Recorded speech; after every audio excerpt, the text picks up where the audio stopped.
Bueno, en primer lugar, muchas gracias al Museo Arqueológico Provincial de Badajoz y a la Asociación de Amigos del Museo por esta invitación.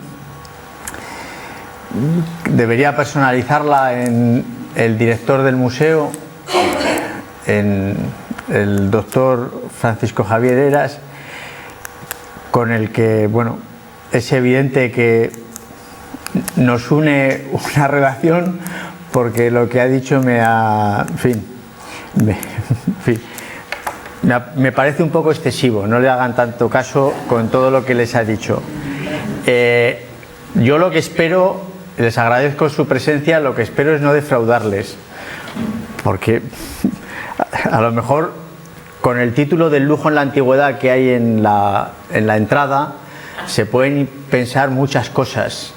Claro, cuando llegan aquí y ven que el subtítulo es el arte de simular piedras, la cosa ya empieza a cambiar un poco. Es verdad que vamos a hablar del lujo en la antigüedad, pero de una forma de el lujo. Es verdad que todos estamos familiarizados con las imitaciones y las simulaciones y las marcas que se parecen pero que no son igual, y que todos vamos a mercados, mercadillos, compramos cosas, y esto mismo es lo que yo quiero explicarles que pasaba en la antigüedad, pero no solamente pasaba con productos normales, sino también con productos muy caros, con una diferencia, como vamos a ver, y es que en algunos casos los productos que imitan se convierten en productos de lujo. Es decir, y voy a poner un ejemplo al final de todo esto. Si llegan allí lo verán, si no, no lo verán. Entonces, esta es una cuestión que es interesante.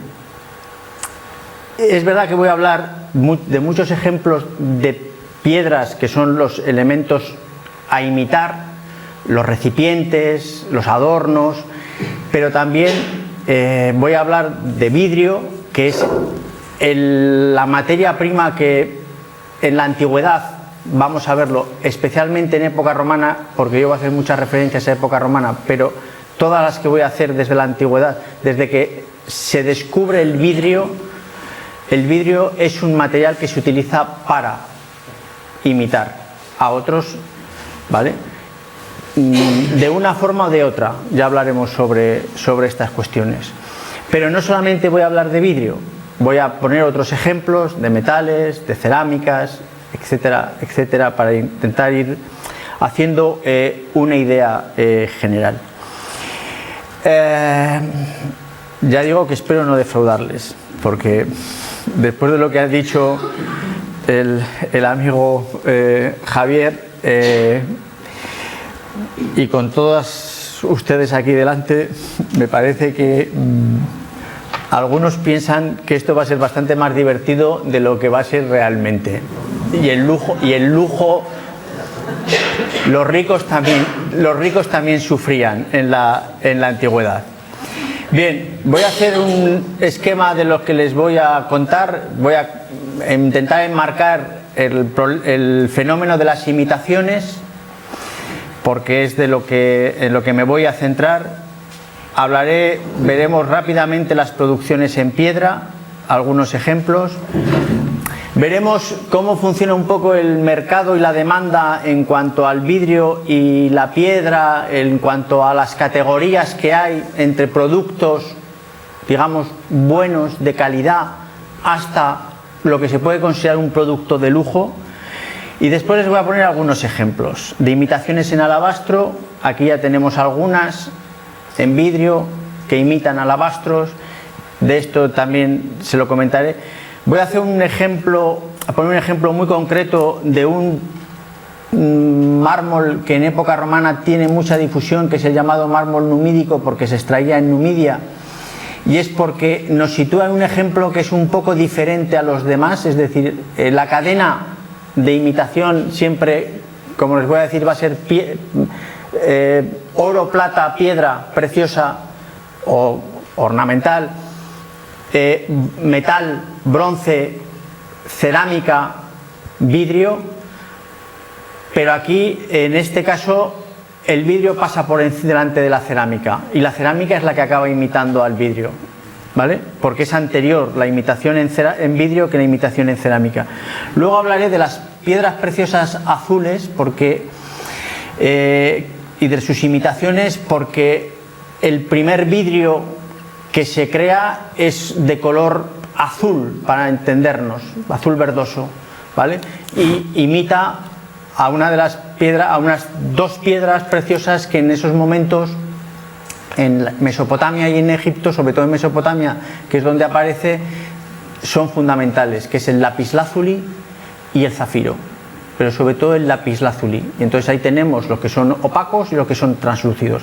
Y después les voy a poner el ejemplo del vidrio tallado y dicroico, porque aquí estamos ante un objeto que es solamente para las clases elevadas e imita a otro producto que también es para las clases elevadas, es decir, para las altas clases sociales.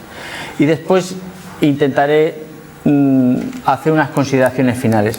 Como sé que me alargo y me voy por cualquier lado, voy a intentar adaptarme a un texto que tengo en el tiempo que me han dicho, y ya me he ido bastante, entonces voy a ello y haré algún excurso sobre la marcha. Bien, la imitación de obras realizadas a partir de un material diferente al original es un fenómeno común a lo largo de la historia y que continúa hoy vigente. La diversidad de ámbitos que abarca, así como los diferentes tipos y clases de materiales, formas y decoraciones, es muy amplia.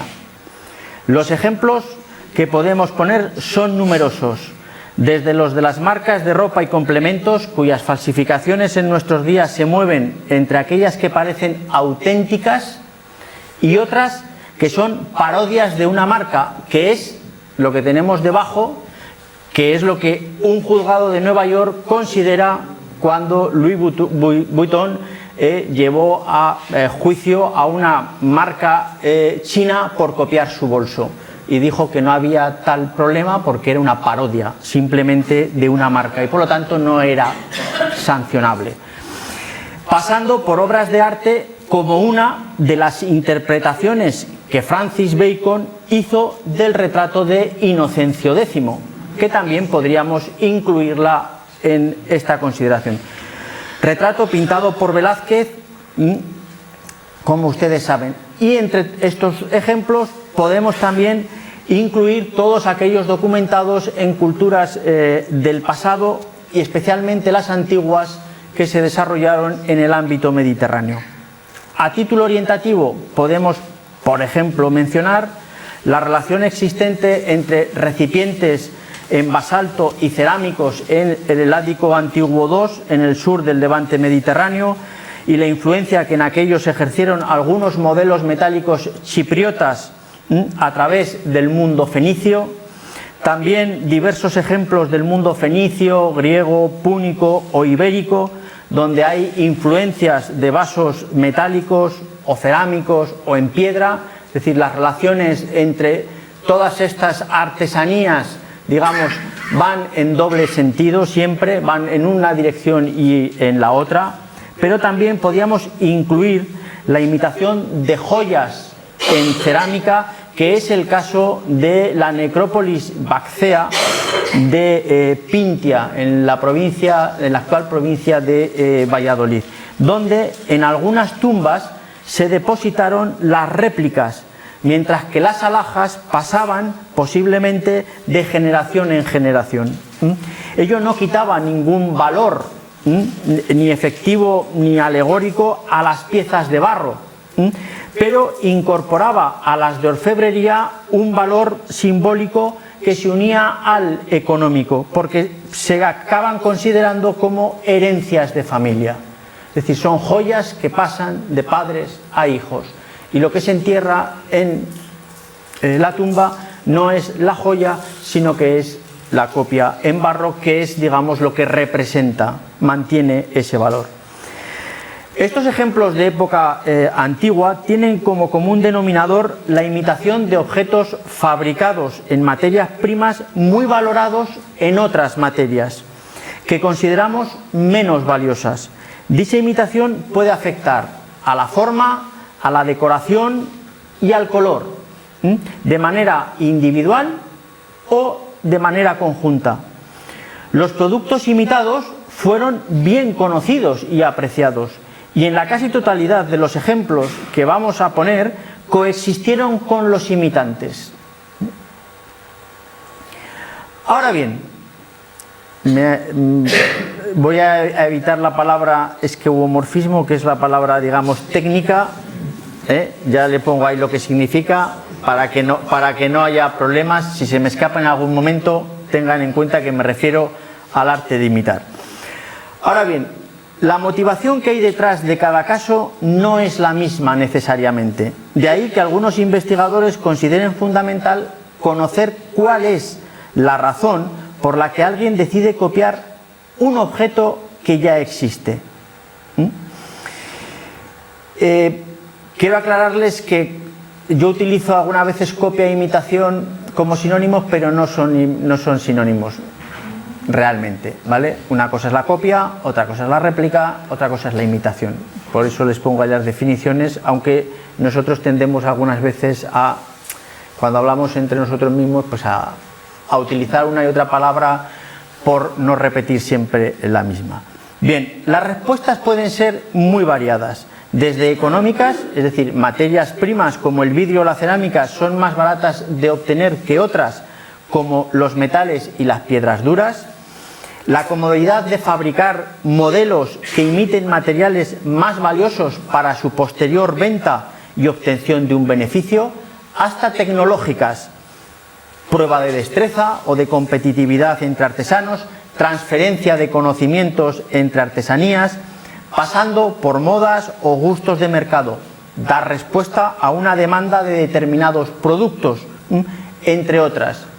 Y en algunas de estas respuestas no las dan también los textos clásicos. Por tanto, no hay un motivo universal y es necesario indagar en cada uno de los casos, porque no hay una respuesta para todos los ejemplos de imitaciones. Pero también podríamos preguntar qué es lo que lleva a una persona a comprar una imitación, más allá del engaño por parte del vendedor. Indagar en ese contexto es hacerlo en la consideración que un objeto puede tener o alcanzar para alguien o para un grupo dentro de una sociedad, aunque ello contenga una indudable carga de subjetividad. Esa estima puede ser diferente para cada persona o grupo social y no excluye las motivaciones que anteriormente he expuesto, especialmente las económicas y de moda, pero permite valorar otras inherentes a la función simbólica que los objetos desempeñaron en las relaciones sociales o de grupo. En este sentido, además de en la materia prima, deberíamos fijar nuestra atención en el papel determinante que la forma y el color ejercieron en las sociedades antiguas. Y el caso del color es muy importante, el significado del color, como veremos. Todo ello no es óbice para que una de las consecuencias más fácilmente identificables de este fenómeno de imitación sea la mayor comercialización o difusión de unos modelos determinados, los originales, emulados en otras materias primas más baratas. Pero esto no significó su universalización, como ahora estamos acostumbrados. No. O el acceso de estos productos a cualquier capa social. No. Las imitaciones solamente llegaban a determinadas capas sociales, como veremos, aunque hay una jerarquización de ellas.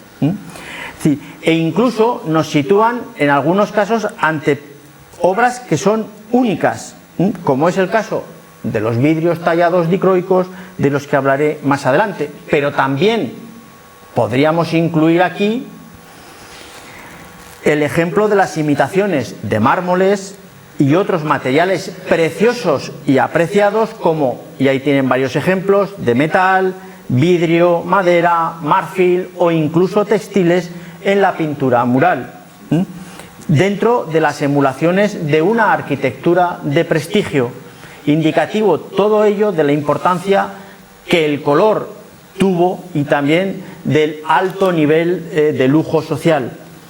Pero también todos estos ejemplos lo que nos sitúan es ante la destreza y la habilidad de los artesanos, que son capaces de que nosotros veamos ahí recipientes de vidrio y veamos telas, no solamente mármoles, sino también telas. Y eso evidentemente tiene que ver con esta destreza. En otras palabras, la imitación también la debemos entender como una forma de creación y no solo dentro de la dicotomía verdadero-falso. Se nos presenta por consiguiente como una manifestación poliédrica, con múltiples aspectos y facetas a tener en cuenta en su análisis, más allá de cualquier consideración meramente materialista o exclusivamente tecnológica, siendo necesario superar los prejuicios actuales para introducirnos en las claves ideológicas y en el mundo de los significados, sobre todo cuando nos referimos a épocas pasadas. Bien, vayamos a los vasos en piedra, que es nuestro punto de arranque. El uso de vasos fabricados en piedras ornamentales y preciosas en Egipto, Próximo Oriente y en las épocas minoica y micénica no ofrece dudas. En Egipto ese empleo fue común desde las primeras dinastías con formas muy repetitivas.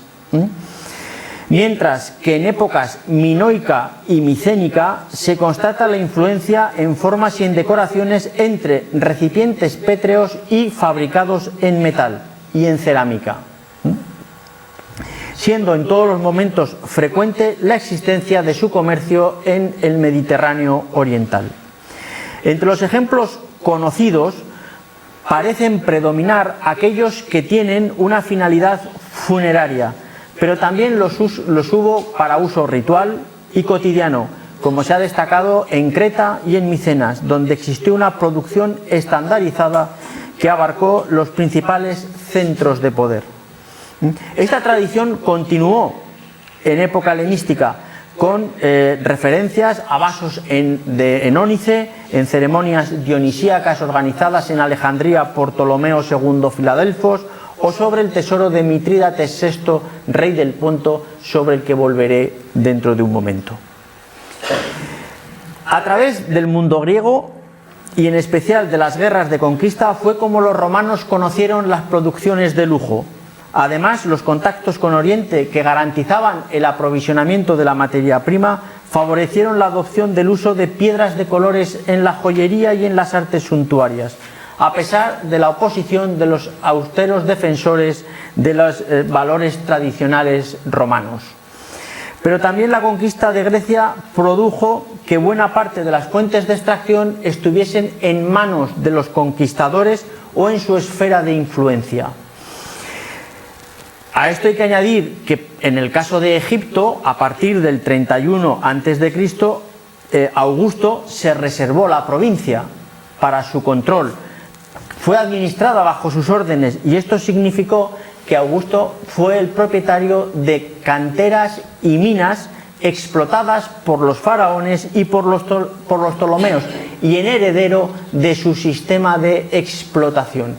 Es decir, las fuentes romanas emplearon los apelativos murrea o murrina o simplemente murra para referirse a unos contenedores pétreos, especialmente vasos para beber vino, como esos que tienen ahí, fabricados en espatofluor, aunque es verdad que la asociación de murrina con el espatofluor en estos momentos está un poco más discutida, pero bueno, vamos a dejarlo aquí. Es decir, son vasos muy especiales de los cuales se han encontrado muy pocos ejemplos en las excavaciones o incluso digamos que en la geografía del mundo romano. Los vasa murrina están vinculados con el lujo, junto con los vasa caelata, es decir, los vasos de oro y plata. y las copas elaboradas en cristal de roca, los cristalina, constituyen el lujo extremo en la Roma imperial, especialmente durante los principados de Nerón y Domiciano. De hecho, Plinio considera que murrina y cristalina son los productos más costosos del interior de la tierra. Es decir, murrina y cristal de roca. El cristal de roca sí que sabemos lo que es en la actualidad, los murrina, tenemos algunos problemas. Estos términos latinos no se corresponden con ninguna denominación actual, sea técnica o común. Plinio sitúa la irrupción de estos recipientes de murrinas en Roma a partir de la victoria de Pompeyo en el año 61 a.C., victoria sobre Mitrídates VI, rey del Ponto. Lo que Plinio denomina murrina se correspondería con 2000 copas en una piedra que nosotros consideramos que es ónice y que la traducción sería piedra color de uña. Bien, y esto es lo que nos cuenta Apiano. Bien, la cantidad de objetos del tesoro de Mitrídates era tal que su traslado a Roma llevó 30 días. Algunos de esos objetos eran heredados de Darío, otros procedían del reino de los Ptolomeos y otros habían sido hechos por encargo o eran colecciones del propio Mitrídates. Después de las ceremonias triunfales, algunas de estas piezas fueron en parte depositadas en el templo de Júpiter Capitolino, a la vista del público, tal vez por ser consideradas excepcionales e incluso dignas del culto. Otras, como las procedentes del tesoro de Átalo III, fueron vendidas en subasta y adquiridas por particulares, según nos cuenta también Plinio. Esta masiva afluencia determinó una enorme demanda de las clases altas, como atestiguan las fuentes literarias, especialmente Séneca, Plinio y Marcial. Clases altas que veían estos vasos en los templos o a los que tenían acceso en subastas. Bien, es dentro de esta valoración de las piedras duras y preciosas que las equiparan a otras materias primas apreciadas, en la que debemos considerar el fenómeno de las imitaciones en época romana. El vidrio se equiparó con las piedras al reconocerse en él la misma consideración, compartiendo determinadas etimologías, valor, características técnicas, características de fabricación, la talla, como veremos, decoraciones, funciones, simbologías, etc. La actividad artesanal trabajó en colaboración estrecha con distintos gremios, en sus facetas formales más visibles. Incluso un mismo artesano podía llegar a manejar materias primas diferentes. Los vidrieros requerían de moldes de piedra para la fabricación de sus recipientes. Los diatretari, los trabajadores que fabricaban diatretas, vasos tallados, calados, en época romana, tallaban con técnicas y estilos que eran propios de las piedras duras. O los genmari adquirían cabujones de vidrio para labrar como gemas. Ahí tenemos una representación de un torno estamos viendo al revés, a la izquierda suya, a la derecha suya, perdón, tienen en la lápida funeraria de Doros, tienen un torno con arco que se sigue utilizando en la actualidad en la zona de Pakistán y de la India, y en el de la izquierda, que tengo algún problema de conexión, lo que tenemos es un taladro también con arco. Y esto lo vemos no solamente en piedra, sino que lo hemos utilizado para otros materiales. Las excavaciones, por ejemplo, en la casa del Genmarius Pinarius Querialis en Pompeya, proporcionaron gemas naturales y vidrios, y revelan verosímilmente que todos fueron trabajados por el mismo tallador. Y a este respecto hay que recordar que Quintiliano trata de artesanías semejantes al mármol, al vidrio y a las piedras preciosas. El vidrio, por sus características, se erigió en el principal material imitador. de las piedras y de otras sustancias asimiladas artísticamente, por ejemplo, de las perlas, del azabache, de la obsidiana o del ámbar, que no son piedras, como ustedes saben, pero que se les considera dentro de las piedras preciosas en general, o de las sustancias preciosas. Este proceso está documentado arqueológicamente a través de las fuentes literarias antiguas. En él se pueden distinguir dos producciones claramente diferenciadas que progresan en paralelo y concurriendo, cuya interpretación debe ser previamente contextualizada para determinar su significado y destinatarios.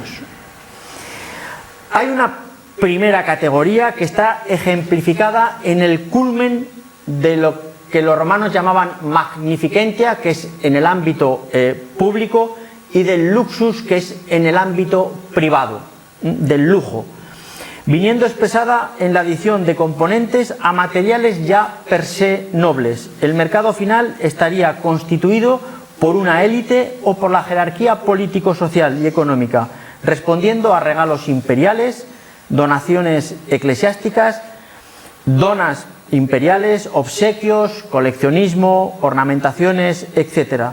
La configuración de manufacturas complejas incrementaría su valor crematístico, no solo con la mera acumulación, sino también por la innovación técnica, demostración estética, singularidad e incluso la consideración apotropaica de las piedras, como veremos, fundamentada en la creencia de que la suma de las partes reforzaba su eficacia.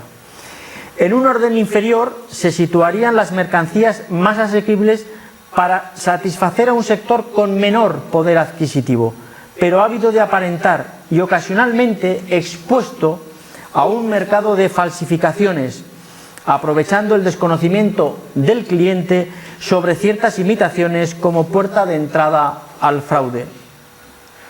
De esto nos habla mucho, por ejemplo, Marcial, de algunos personajes de Roma, de los cuales él critica porque viene a decir: te piensas que tienes cristal de roca cuando en realidad yo sé que has comprado vidrio en las tiendas cercanas al Circo Máximo, ¿no? Entonces, bueno, en este caso hay que tener en cuenta que la intención con la que se fabricaron las falsificaciones fue la de pasar por originales y no ser distinguidas por el cliente, es decir, que se comercializarían como objetos de prestigio.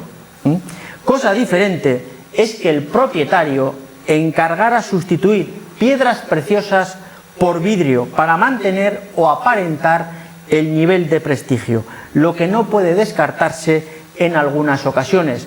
Tenemos que tener en cuenta que en elementos decorativos, como pueden ser los collares, nos encontramos piedras preciosas y vidrios. En algunos casos podemos pensar que, bueno, era un engaño, pero en otras también puede haberse perdido la piedra preciosa y el propietario ha preferido gastarse menos, poner un vidrio, y al fin y al cabo, de lejos, cuela exactamente igual.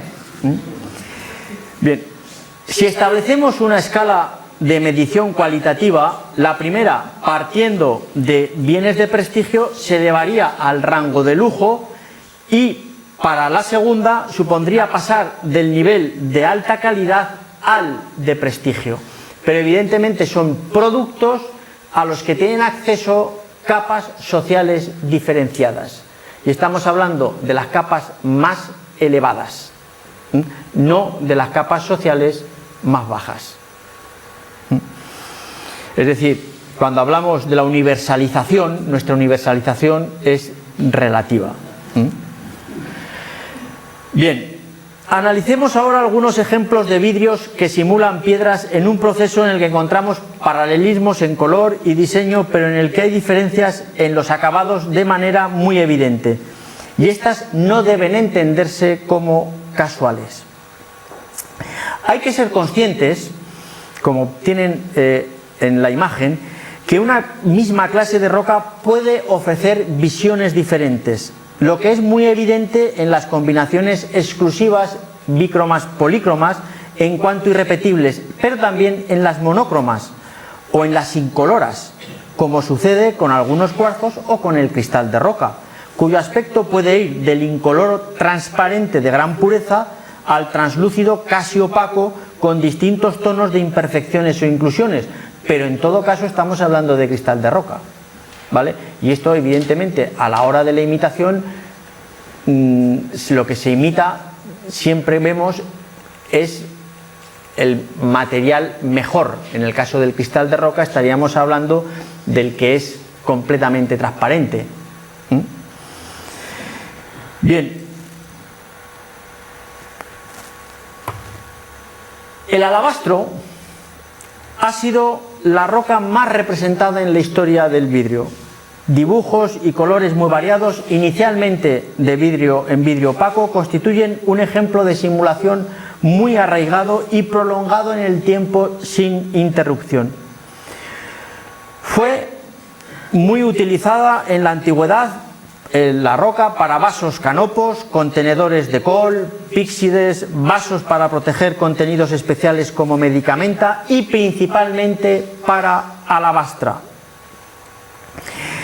cuyo nombre procede del material con el que originariamente se fabricaron, siendo imitados en metal, cerámica y vidrio.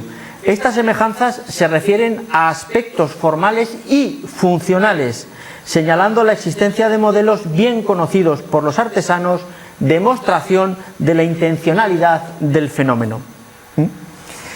Sin embargo, numerosos modelos de alabastro se transfieren a los muestrarios de los vidrieros desde época egipcia. Aquí podemos hacer un pequeño paréntesis. Aquí tienen un ejemplo, no lo van a ver, pero ahí tenemos un ejemplo de un alabastrón, que sería este que tienen aquí. Como ven, los modelos son muy variados, no existe un prototipo como tal. Puede tener la base plana, la puede tener apuntada, puede tener dos asas, puede tener tres asas, la zona del labio de la boca también cambia, el tamaño también cambia, pero en líneas generales, la mayor parte, como pueden ver, son vasos muy pequeños, de tamaño muy pequeño, que se utilizan para contener ungüentos o medicamenta, ¿vale? Perfumes. Es decir, estarían dentro de la toilette, para entendernos. Aquí se han incluido dos vasos que luego veremos algunas cuestiones que no son ungüentarios propiamente dicho.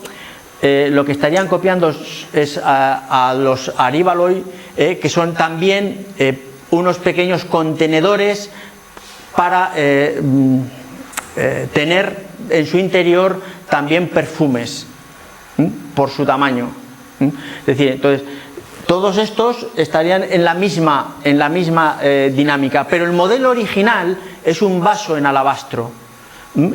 El nombre de alabastra, alabastron, viene del sitio donde se fabricaban, que es la localidad de Alabaster, que es un lugar próximo a una zona de canteras de alabastro próxima a Memphis, donde estaban los talleres y donde estuvieron los talleres durante mucho tiempo.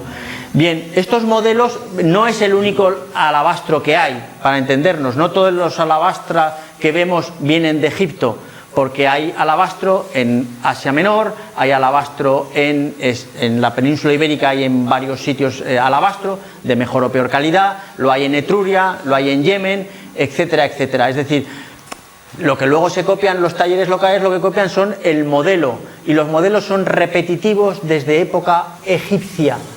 Entonces, y ese modelo es el que se copia no solamente en vidrio, aunque es el más difundido, también se copia en metal, incluso en metal precioso, y también se copia en cerámica.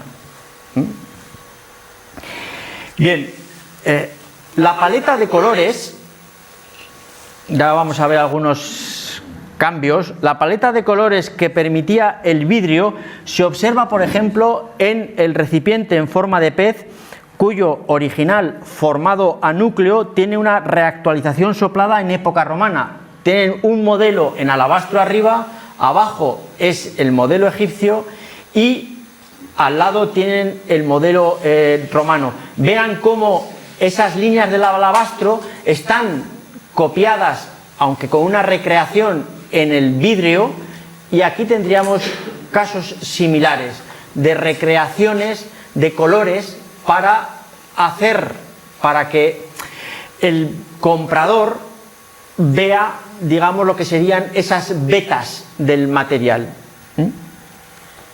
Es decir, aquí hay un proceso también creativo. Hay también prolongaciones en el tiempo materializadas en el vidrio mosaico, cuyos diseños de red o malla pueden identificarse según su elaboración con trabajos de cestería o variedades de alabastros, como pueden ver en el recipiente que tienen a su derecha, que imita claramente una cesta, pero la urna de mármol que tienen a la izquierda también imita una cesta, cuyo ejemplo lo tenemos en un mosaico. El modelo aquí serían los trabajos de cestería, y a partir de esos trabajos de cestería se crean estos otros productos. La alfarería sirvió originalmente de modelo para los primeros recipientes formados a núcleo en la antigua Mesopotamia y Egipto desde fines del siglo XVI-XV a.C. Posteriormente, estos vidrios fueron el germen de un muestrario copiado y amplificado en formas y variantes decorativas de hilos aplicados, como vemos ahí, entre los años 550 antes de Cristo y 10 después de Cristo, en todo el área mediterránea.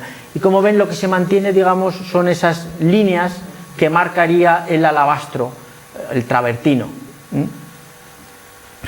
De las mejoras tecnológicas producidas al sustituir dicha técnica por la de soplado libre, que permitía mayor variedad y efectismo decorativo, resultaron nuevas interpretaciones.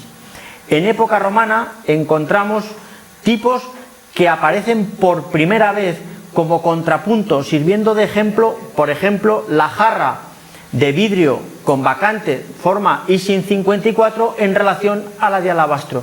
Como ven, se copia hasta el elemento decorativo que hay en la base del asa.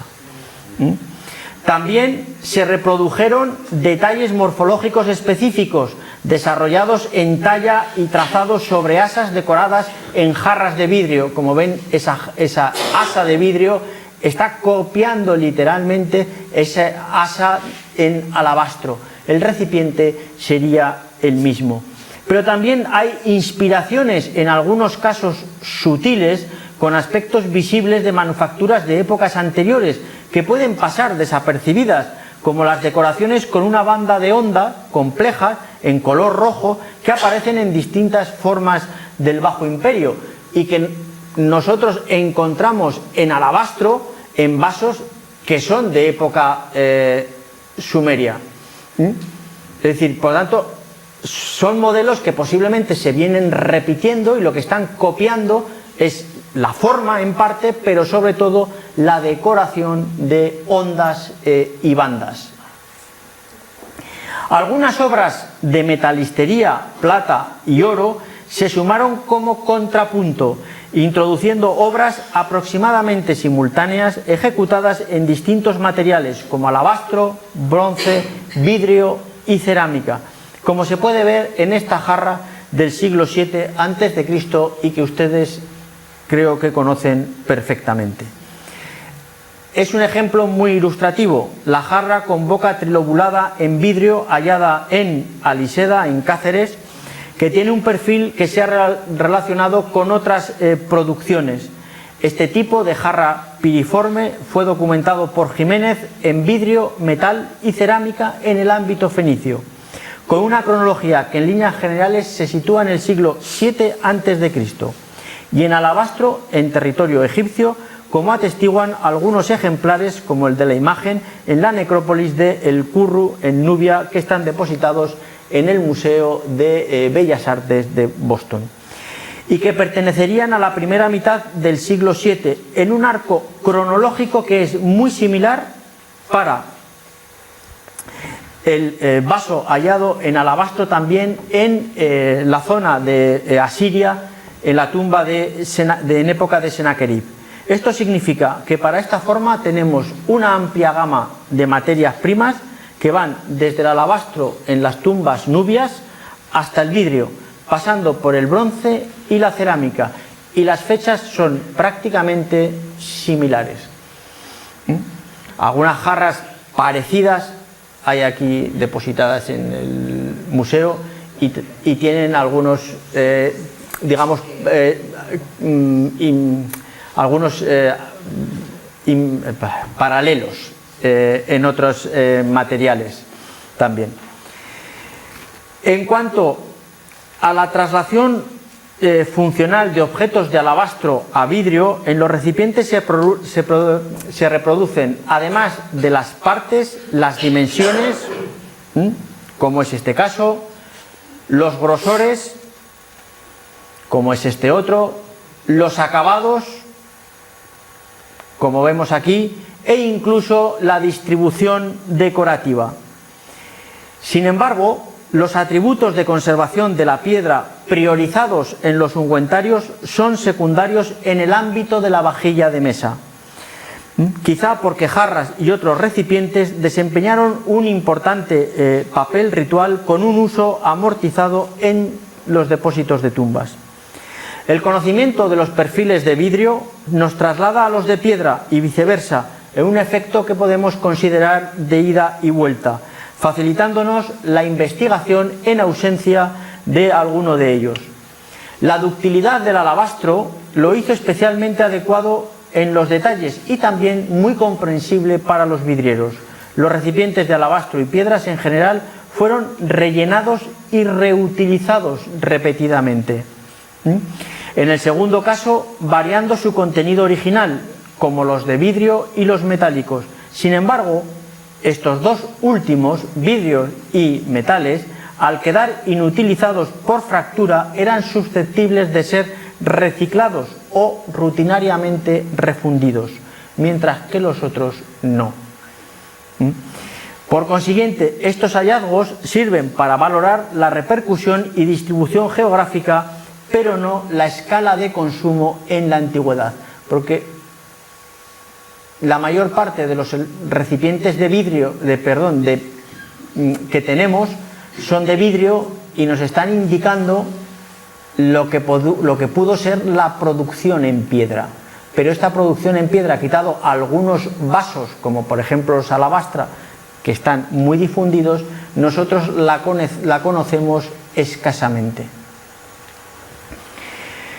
Hay un ejemplo que puede responder a una multiplicidad de motivaciones en cuanto a sus imitaciones, y son unos vidrios de color fondo anaranjado con vetas rojizas, marrones, que tienen una gran variedad de diseños, como vamos a ver, y que se corresponden con el llamado mármol numídico, conocido normalmente como yalo antico. Es una roca muy difundida en época romana, está unida a los programas arquitectónicos y decorativos de época imperial, especialmente con Augusto.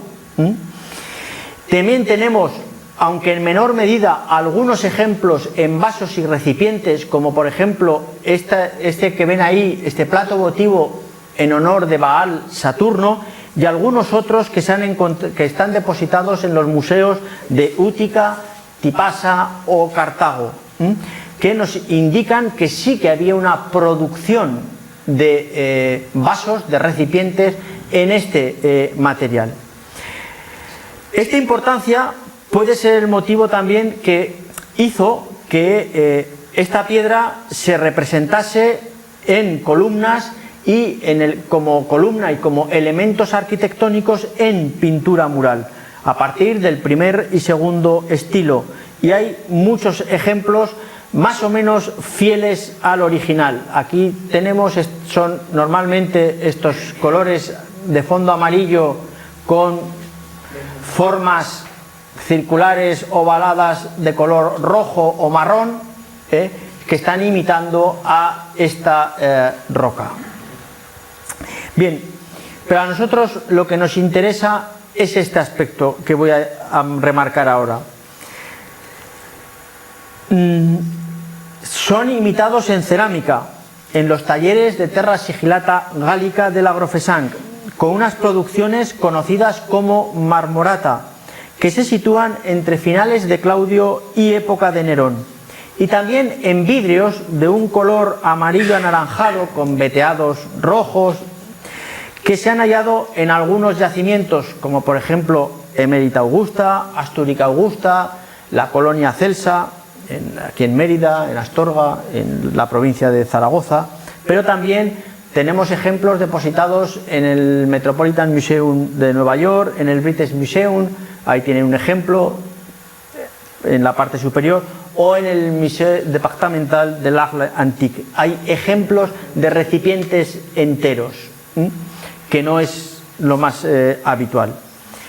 La cronología de estas imitaciones de vidrio viene marcada por la forma 2 encontrada en el yacimiento de Magdalensberg, que se data a finales de Augusto, aunque el apogeo de su producción fue con Claudio y Nerón, y esto está corroborado también por los hallazgos del mismo yacimiento entre el año 45-50 y también en otros yacimientos. Si aceptamos la datación de fines de Augusto, según las estratifografías de Magdalensberg, la imitación de este mármol en recipientes de vidrio antecedió a la marmorata y fue posterior a la pintura mural, es decir, piedra, pintura, vidrio, cerámica. Hay que desechar, por tanto, la idea de que inicialmente el vidrio imitara a la cerámica, a la marmorata, teniendo en cuenta la cronología mencionada, y además que la mayoría de los recipientes de vidrio no se corresponden con formas cerámicas, excepto dos: la Ising 2, que se correspondería con la Dragendorf 27, o la Ising 22, que se correspondería con una Dragendorf 23. Incorporar a la vajilla este diseño de una roca de propiedad imperial con una connotación ideológica en arquitectura y escultura muy marcada, remarca el interés y la importancia de su moda a partir de Augusto, que fue posible gracias a la alta calidad de la artesanía vidriera, alcanzada en un momento que podemos considerar del máximo esplendor del lujo de mesa.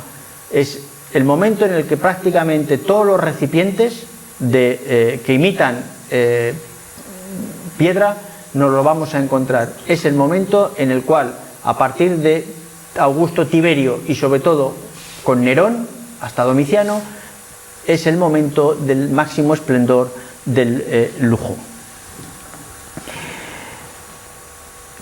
Debería haber empezado por lo que les voy a contar a continuación, porque es el ejemplo más antiguo, pero lo hemos dejado ahora para ir ya viendo, por haber visto antes algunas otras cuestiones, y es el caso de el color azul, porque el vidrio más antiguo registrado es de color azul, azul verde, translúcido, y se corresponde en realidad a una barra fundida procedente del yacimiento de Esnunna en la actual Tel Asmar en Irak, que se data del siglo 23 a.C. Estamos hablando del tercer milenio antes de Cristo. Las creaciones más antiguas tuvieron una función ornamental, mayoritariamente abalorios e incrustaciones azules y verdes que fueron opacas también y derivaron evidentemente con un vínculo con las piedras preciosas debido a factores técnicos, tecnológicos y de composición. Y ahí tienen dos piezas que son muy conocidas. Una es la máscara funeraria de Tutankamón, y como ven ahí tenemos materiales de todo tipo, lapislázuli, pero también vidrio. La pregunta es, a ver quién a simple vista es capaz de distinguir dónde está el vidrio, pero esto también nos pasa en algunos elementos de época romana, o por ejemplo el adorno que tienen a su derecha, donde tenemos también cornalina, lapislázuli y feldespato verde. Bien, inicialmente la consideración entre piedras preciosas y vidrio debió ser casi indivisible. De hecho, el vidrio y el lapislázuli se comercializaron en lingotes y en objetos acabados con destinos funcionales semejantes. Ahora bien, una referencia común en la bibliografía es que las cuentas en vidrio imitan piedras preciosas.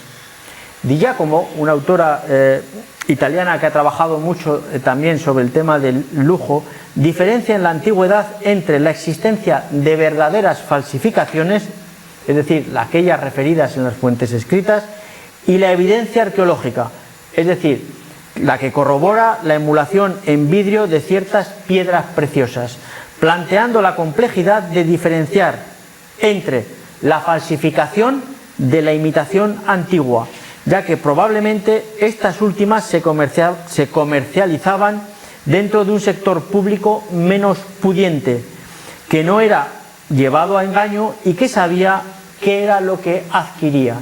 Es decir, por lo tanto, tendríamos que distinguir que ya en la antigüedad había falsificaciones, como hemos dicho, e imitaciones. Ahí tienen lingotes de lapislázuli y lingotes de vidrio. El color azul se asociaba en las civilizaciones del Próximo Oriente y de Egipto con la bóveda celeste y el origen divino de la autoridad. Se introdujo en los circuitos imperiales romanos a través de los contactos comerciales con Oriente, perpetuando sus connotaciones relacionadas con el poder, el simbolismo y la magia. El azul fue el color más importante durante siglos en los vidrios formados a núcleo e igualmente uno de los colores preferidos por uno de los vidrieros más notables, que firmaba sus vasos, como ven a la izquierda, por Enion. En época romana el color azul en los recipientes se sitúa mayoritariamente en los años centrales del siglo I después de Cristo. Los contenedores constituyen la categoría más importante, cualitativa y cuantitativamente, en especial los utilizados para las bebidas, en concreto el vino, y también para uso individual. Los objetos más exclusivos tuvieron por destino regalos imperiales y dona militaris. Desde fines de los Flavios, su retracción se canaliza hacia piezas singulares, a menudo enriquecidas con tallas y pan de oro y a decoraciones aplicadas. En el siglo IV, el azul quedó relegado esencialmente a decoraciones aplicadas como gotas o hilos arrollados. Los recipientes realizados íntegramente en este color ya son minoritarios y excepcionalmente de gran calidad, como el cuenco que tienen a su izquierda con escenas del Antiguo Testamento procedentes de una necrópolis de la zona de Colonia.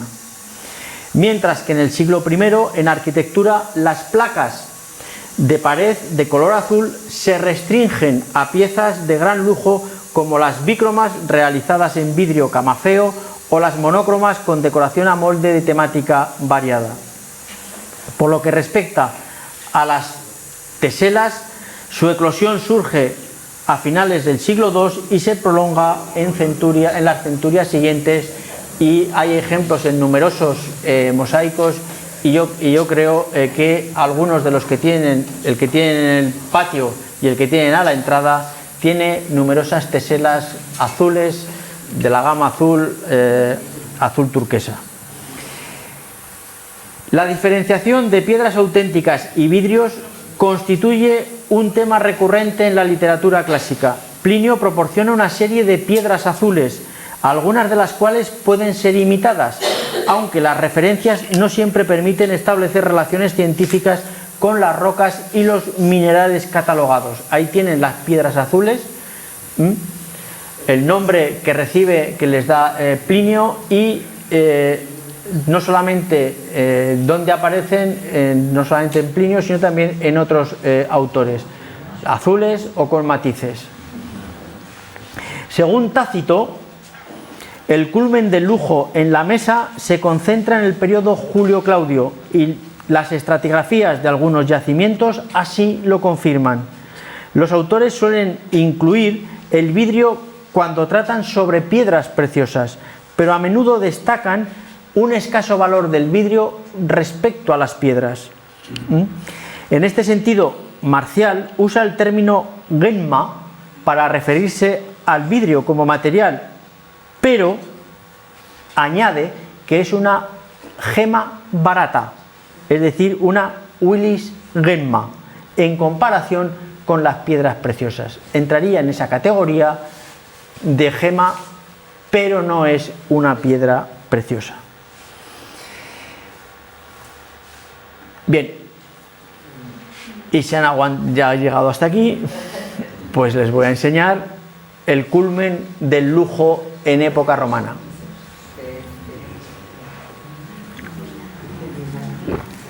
Esta es la máxima complejidad decorativa de los artesanos en vidrio, que es el vidrio tallado y calado, con frecuencia incoloro o combinado con otros colores. Se data entre el 267 y el 390 aproximadamente. Y hay también recipientes calados dicroicos, que estos son escasos y exclusivos. Hay un consenso científico en valorar ambas técnicas como el culmen del lujo en el trabajo del vidrio, principalmente limitado a la familia imperial y a altos dignatarios. El dicroísmo, como saben, es la visión que ofrece un cuerpo mostrando un color cuando es visto con luz reflejada y otro cuando es visto con luz transmitida. Por ejemplo, aquí tenemos la copa de Licurgo del British Museum, y ahora la veremos con luz reflejada y con luz transmitida. La podemos ver verde o la podemos ver roja. Bien, la adición y proporción de determinados componentes metálicos debieron intervenir medidamente en el resultado del vidrio dicroico, buscando experimentar con nuevos colores u optimizar sus características físicas. El hallazgo del color quizás se deba a una creación del diatretario, partiendo de modelos de piedras preciosas. El método de colocar finas láminas metálicas de oro o de plata en contacto con las piedras preciosas para incrementar su brillo o cambiar su color se menciona para ciertas piedras, por ejemplo los carbunculi, las piedras rojas, en algunos autores como Plinio. Los antecedentes de estos vasos pudieron estar en los recipientes en piedra en los que se buscaba un efecto colorista conseguido por los artesanos que trabajaron el cristal de roca, la amatista o la calcedonia, tallando paredes muy sutiles, casi transparentes, como las de los Vasa Murrina. Estamos hablando de paredes que en algún caso tienen un grosor de 1 milímetro. Así, el usuario, y aquí es lo importante de estos vasos, el usuario al trasluz, cuando los vasos estaban llenos de vino, podía tener la sensación de que cambiaba de color. El recipiente tenía otro color por efecto precisamente del contagio del color del vino con el color de la roca. Y esto nos dice también, esto nos lo dice Aquiles Tacio en un pasaje, en este caso al referirse a la simulación cromática del cristal de roca cuando el vino era vertido en su interior. Y aquí tengan en cuenta que el cristal de roca en su mayor parte era transparente, por lo tanto era bastante fácil que cambiase de color a poco color que tuviese el vino. Pero bueno, el cambio de color, ahí tienen el ejemplo que les decía, debido a las características de los materiales, a la pericia de los artesanos tallando paredes tan sutiles y a la luz en productos de lujo como los Vasa Murrina, pueden estar por tanto en el origen de la búsqueda del dicroísmo de manera artificial, no debiéndose desvincular esa influencia de la forma y la decoración. El vidrio es más fácil de trabajar que la calcedonia o el cristal de roca, evidentemente, porque si uno rompe un vaso de calcedonia con la pared de 1 milímetro tiene que tirar la piedra. En el caso del vidrio vuelve a refundirlo y vuelve otra vez a trabajarlo. El ahorro es importante, eso no hay que olvidarlo. Y con él se pueden obtener efectos como los conseguidos en el vaso de Licurgo que ustedes tienen delante. En este sentido, el fragmento de un vaso tipo calado, tallado, del Ashmolean Museum, realizado en Calcedonia, que es el que tienen arriba. A partir de ese pequeño fragmento, podría ser clave en este proceso de imitación de estas diatretas dicroicas, que tendrían, por lo tanto, su modelo en los vasos de ágata, ónice o calcedonia. Este fenómeno hay que vincularlo a la interrelación de artesanías, tanto en los aspectos formales como tecnológicos, y entre las que también hay que incluir la orfebrería, porque el motivo que tienen abajo en esta lámpara es muy similar también a ese tallado calado que vemos en algunos, que hemos visto en los recipientes primeros que les he puesto y que van a ver a continuación en otros tallados calados. Desde época constantiniana y hasta Teodosio, en contadas ocasiones se hizo coincidir la técnica del calado con la calidad dicroica, formulada a partir de un complejo proceso tecnológico y cuyo inicio se puede establecer hacia el 300-305 en época de Diocleciano. En Hispania destaca una lámpara tallada y dicroica, hallada en Tiermes, depositada en el Museo Arqueológico Nacional, cuya cronología hemos establecido en la segunda mitad del siglo IV, principios del siglo V, y está vinculada a la familia teodosiana.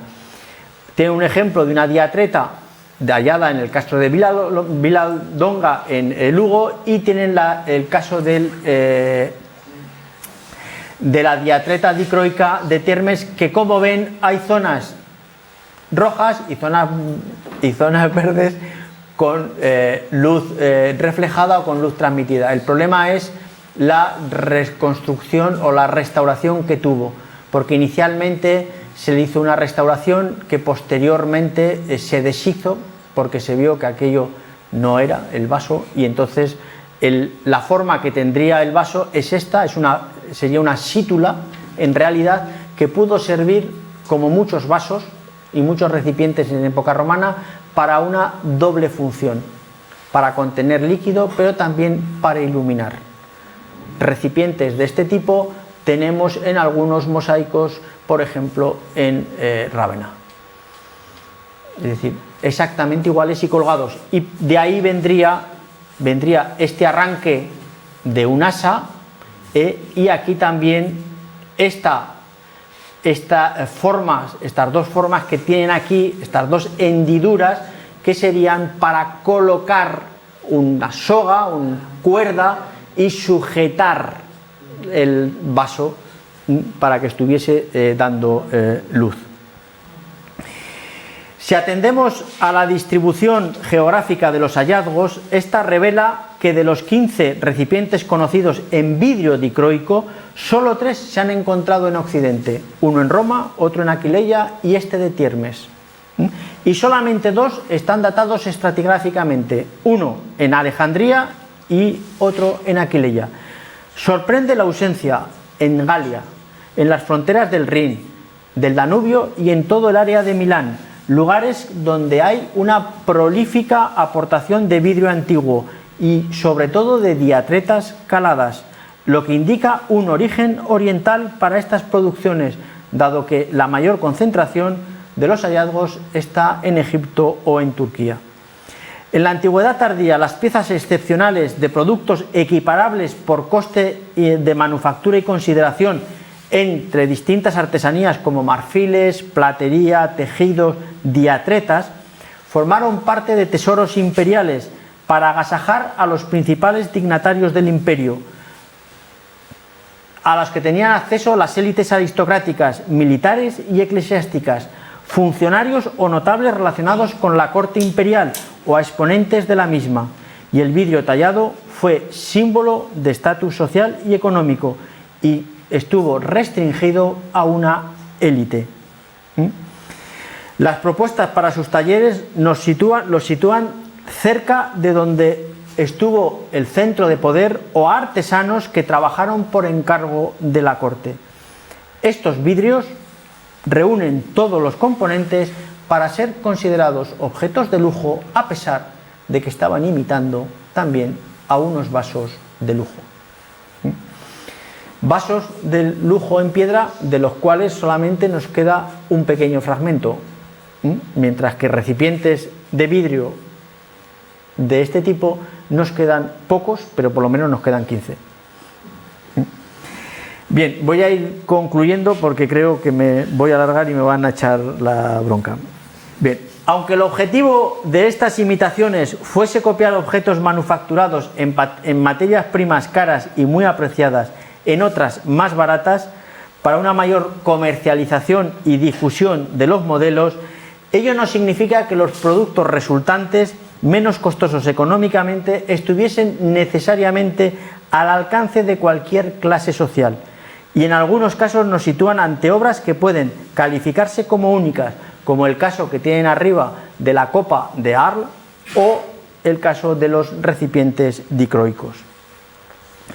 Con la imitación de piedras duras y preciosas, el vidrio ejerció una función catalizadora, activando principalmente su desarrollo en adorno personal, arquitectura y vajilla, mediante el tratamiento y manipulación adecuados. A nivel social, este fenómeno introdujo la normalización y acceso a una estética para un mayor espectro de población, lo que se materializó en producciones de distinta calidad.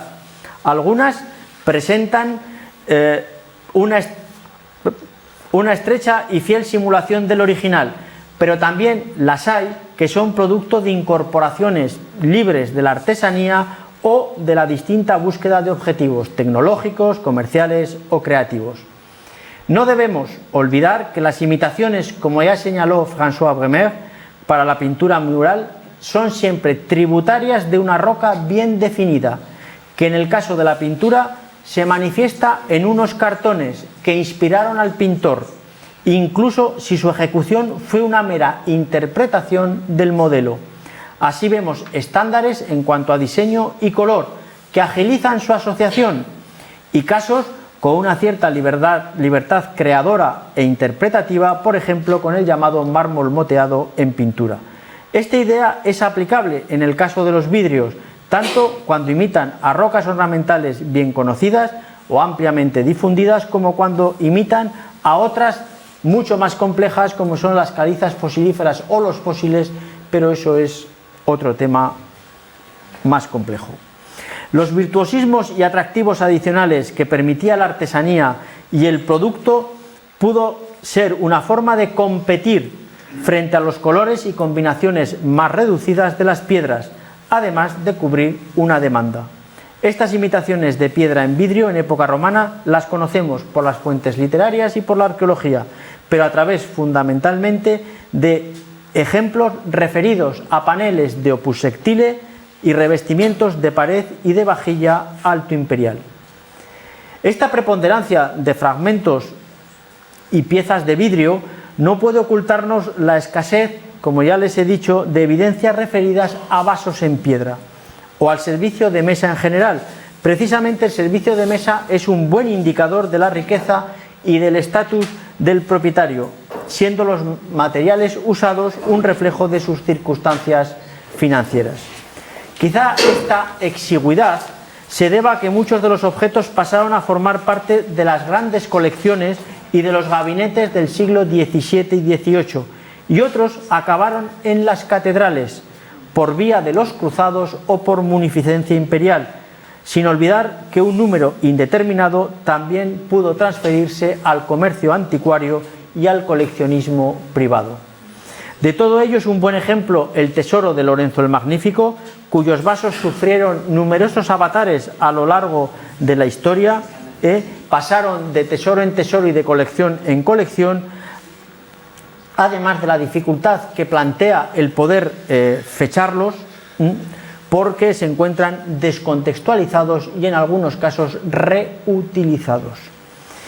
Ello no es óbice para que seamos conscientes que una buena parte de la producción de época romana debió ser absorbida por la familia imperial y por su entorno, y algunos ejemplares circularon por manos privadas, como atestiguan los casos de Pompeya y Herculano, o incluso el del tesoro de Begran que tienen ahí, interpretados como regalos regios o imperiales, situándolos en la esfera de la excepcionalidad y del alto prestigio. También hay que considerar otras posibilidades, como fragmentos sin clasificar, mal clasificados, procedentes de excavaciones antiguas, etc. En resumen, el vidrio es un material que ha sido usado para crear sustitutos. Los recipientes fabricados en él siguen formas y decoraciones de los hechos en otras materias primas más apreciadas, vidrio y plata, por ejemplo. Los ejemplos que hemos visto son un reflejo de ello y también de la importancia que el color tuvo en la decoración de los recipientes, incluso cuando se trata de vidrios incoloros, ya que en este caso también buscan imitar el cristal de roca. Y la importancia que tenía el cromatismo producido por su contenido, al igual que ya hemos comentado en el caso de los Basamurrina. Ahí tienen la decoración de un vidrio tallado y la decoración de un vaso tallado en ágata. Y con esto les agradezco su atención y disculparles porque creo que he excedido el tiempo que tenía marcado.